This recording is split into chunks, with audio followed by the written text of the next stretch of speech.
présentation en français, donc je le ferai, mais I welcome questions and I shall answer questions in English.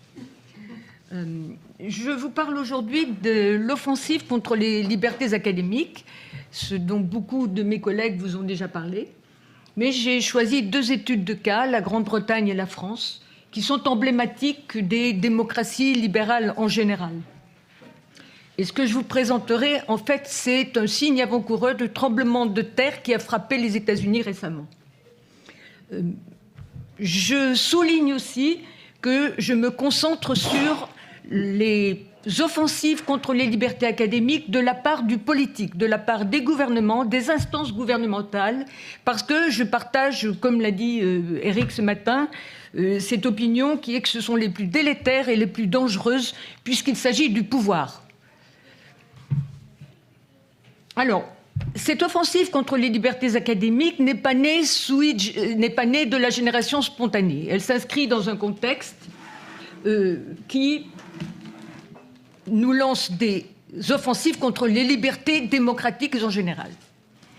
Cet environnement se caractérise par 3 grandes lignes de force, sans hiérarchisation. La première étant la crise du néolibéralisme, une crise politique et une crise idéologique. La crise économique, bien sûr, mise au jour en 2008, mais qui s'est poursuivie, mais aussi une crise de l'hégémonie idéologique, dans le sens qu'il est remis en question, alors qu'il avait régné son partage pendant de longues années. En Grande-Bretagne, par une explosion de grève en 2022, que le pays n'avait pas connue pratiquement depuis 1979, l'élection de Margaret Thatcher. Et en France, vous avez entendu parler des mouvements des Gilets jaunes et puis des millions de personnes dans la rue contre la réforme des retraites. Ce sont 2 exemples emblématiques. Donc une remise en question de cette hégémonie, c'est la première ligne de force. La deuxième, c'est la construction d'un conflit civilisationnel entre l'Occident et l'islam. Bien sûr, à partir de 2001, les tours jumelles, les interventions militaires des États-Unis en Afghanistan, en Irak, le chaos qui s'ensuivit, Daesh et les attentats terroristes, dont la France et la Grande-Bretagne ont été la cible, avec des dégâts majeurs. La troisième grande ligne de force, ce sont les tendances répressives et autoritaires dans les 2 pays. Des tendances répressives et autoritaires qui s'expriment dans le judiciaire, dans le renforcement des forces de police et de la violence policière, notamment en France, avec leurs armes létales, mais aussi sur les questions culturelles, sur les questions non seulement de l'islam, avec toutes les lois antiterroristes qui sont utilisées de façon abusive déjà, aussi qui vilipendent les immigrés, les minorités racisées, le mouvement même féministe, la question du genre. La raison pour laquelle j'ai insisté sur ces lignes de force, c'est parce qu'elles ont un lien intime avec les offensives contre les libertés académiques, dans leur forme et dans leur contenu. Ce que j'ai un peu résumé sur 2 plans, la police des ressources et la police des idées. Alors la police des ressources, on en a parlé amplement ce matin, c'est-à-dire mettre l'université au pas, en conformité avec le projet néolibéral. La compétition de tous contre tous, la réduction, c'est tout à fait valide en France comme en Angleterre. Je dis Angleterre ou Grande-Bretagne, c'est plus rapide. Donc, réduction du financement public, tendance à la privatisation, compétition, précarisation des contrats, 60% en France, à peu près autant en Angleterre, et en Grande-Bretagne, il y a même des contrats 0 heure, pour certains vacataires. Mais il ne s'agit pas seulement d'un contrôle des ressources, mais aussi contrôle des universitaires. Cela a été évoqué ce matin, avec un mode de gestion, avec l'importance des administratifs, l'évaluation, le contrôle, les ingérences politiques. Je n'ai pas le temps de m'étendre. Je voudrais ajouter néanmoins que cela va beaucoup plus loin. Le projet néolibéral est un projet totalisant qui vise à presque une servitude volontaire, totalisant tous les aspects de l'existence humaine. Et en témoigne un commissaire européen qui était chargé des marchés, et je voudrais le citer, je vous le cite, Bolkestein, qui intitule son séminaire « Construire une Europe néolibérale au XXIe siècle », je traduis au pied levé, pour défendre l'idéal civilisationnel d'une société libre. Alors libre voulant dire néolibérale. Et voilà ce qu'il nous dit. La formation d'une Europe libérale de l'avenir est menacée par la façon dont les Européens de l'avenir sont formatés par leurs écoles et leurs universités. Le rôle des enseignants est de promouvoir dans leur travail les valeurs sur lesquelles cette société libre est construite, et du moins de s'opposer aux points de vue qui ont pour objectif de saper cette société libre.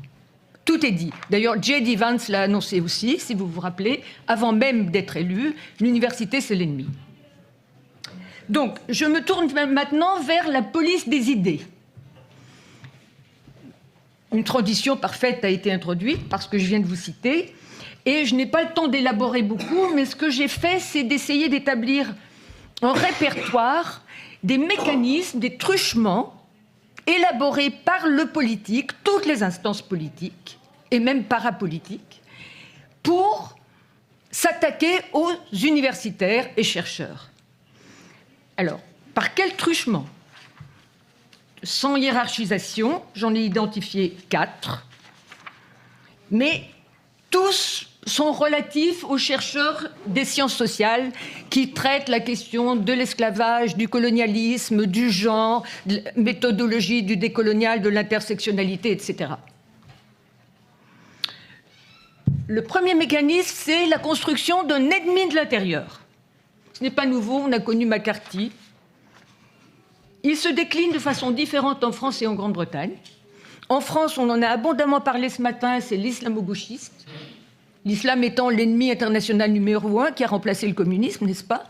Et l'ennemi intérieur aussi. Les universitaires, en faisant partie, ce sont des collabos des dangers de l'islamisme. Et comme cela a été dit ce matin, Jean-Michel Blanquer lui-même, disant qu'il projette une vision, alors je cite, il projette une vision qui converge avec les intérêts des islamistes, 10 jours après la décapitation d'un professeur d'histoire. Donc ce n'est pas anodin. Donc je ne vais pas m'attarder là-dessus, parce que je voudrais me concentrer, vu qu'on en a beaucoup parlé ce matin, sur ce qui se passe au niveau de la Grande-Bretagne. Alors, en Grande-Bretagne, l'ennemi de l'intérieur est construit de diverses manières, comme en France, bien sûr. Mais, alors l'islam, le critical race theory aussi, mais le principal en est un autre, qui préfigure ce qui s'est passé ensuite en France, en Angleterre, un peu partout dans le monde, l'antisémitisme. Les universitaires ciblés sont ceux qui sont accusés d'antisémitisme. Comment et pourquoi? La Grande-Bretagne a reconnu et adopté the International Holocaust Remembrance Alliance Definition, la définition de l'antisémitisme, qui fait un amalgame entre antisémitisme et antisionisme. Alors non seulement elle l'a adopté, la France aussi en 2019, l'Angleterre en 2016, mais elle a fait pression sur les universités pour qu'elles l'intègrent dans leur règlement. Cela a conduit au fait que les Jewish Students' Union se sont emparés de cette définition pour accuser leurs enseignants d'antisémitisme. Ce qui a conduit au licenciement d'un enseignant à Bristol, et bien que la Cour de justice l'ait exonéré de toute trace d'antisémitisme, il n'a pas été réintégré dans son poste. À l'université de Warwick aussi, c'est mon université, je connais de l'intérieur, plusieurs collègues ont été accusés d'antisémitisme. Cette accusation d'ailleurs a été appuyée par la ministre des Universités et un certain nombre de députés qui ont appelé au licenciement du président de l'université et de certains collègues. Au bout de 9 mois d'action disciplinaire et d'enquête, ils ont été exonérés aussi, mais vous imaginez la pression que cela pose et les limites que cela pose aussi aux libertés académiques. J'ai encore, très rapidement, 2 mécanismes que j'ai identifiés. L'un d'entre eux qui a été évoqué ce matin pour la France, c'est l'invocation d'une morale supérieure à la vérité scientifique. En France, celle de la sanctité, la sanctification de la République et de la laïcité, réinterprétée pour exclure les minorités et les musulmans, qui a même amené à la proposition d'un amendement adopté par le Sénat, mais qui finalement n'a pas été retenu, nous déclarant que les libertés académiques devront être exercées dans le respect des valeurs de la République. Cela signifie qu'on ne peut plus critiquer ni les instances gouvernementales, ni les prédispositions de la laïcité qui discriminent les musulmans, etc. En Grande-Bretagne, c'est un autre mécanisme qui a été utilisé. Le contenu est le même, mais la forme est différente. C'est la grandeur de la Grande-Bretagne, la grandeur de l'Empire et de son héritage, notamment une universitaire qui a été menacée de perdre son financement parce qu'elle avait critiqué le colonialisme, et en particulier Winston Churchill et son attitude vis-à-vis de l'indépendance de l'Inde. Il était d'ailleurs, une injonction a été envoyée aux écoles secondaires de permettre tous les débats possibles à condition de ne pas saper les valeurs britanniques fondamentales. Le troisième truchement, j'en ai 2 de plus, le troisième, c'est la façon dont on a délégitimé et discrédité la qualité scientifique. Alors, de même, je vais gagner du temps. En France, c'est l'accusation de militantisme, des militants idéologiques qui n'auraient plus aucune valeur scientifique, effectivement. En Grande-Bretagne, on a trouvé une autre façon de discréditer sur un thème qui a été abondamment développé ce matin, celui de la liberté d'expression, avec une vigueur incomparable, vu que le gouvernement s'en est emparé pour promulguer une loi en 2023, qui a été suspendue mais est revenue par le gouvernement travailliste. Oui, j'en ai plus qu'un. Mais c'est très important, parce qu'une loi qui défend la liberté d'expression, qui veut combattre l'effet glaçant de la censure sur les campus.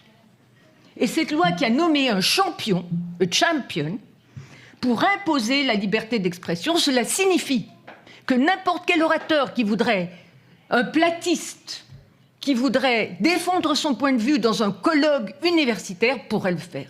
Et cela est un reniement total de la légitimité scientifique, de la rigueur des chercheurs et universitaires. Donc cet amalgame de la liberté d'expression et de la liberté académique menant à des sanctions financières graves, puisque le champion est censé identifier et proposer des sanctions financières chaque fois qu'une enfreinte aura été commise. Le dernier mécanisme qui est utilisé, largement utilisé dans tous les pays dont on a parlé, c'est la subversion du langage. C'est-à-dire le retournement du langage pour blâmer les victimes, mais aussi se réclamer de la liberté académique pour l'attaquer, comme a fait Vidal quand elle a demandé l'enquête au CNRS pour défendre la liberté académique, comme le fait le gouvernement britannique qui invoque la liberté académique en promulguant cette loi qui délégitime les universitaires. Bon, j'en arrive à la conclusion, c'est la convergence entre ce projet néolibéral, le conflit civilisationnel et les tendances autoritaires qui convergent parfaitement à l'heure actuelle, ne l'ont pas toujours fait, mais convergent parfaitement à l'heure actuelle avec les partis d'extrême droite et leur idéologie qui d'ailleurs se diffuse dans tout le spectre politique et dans la société. J'ai fini.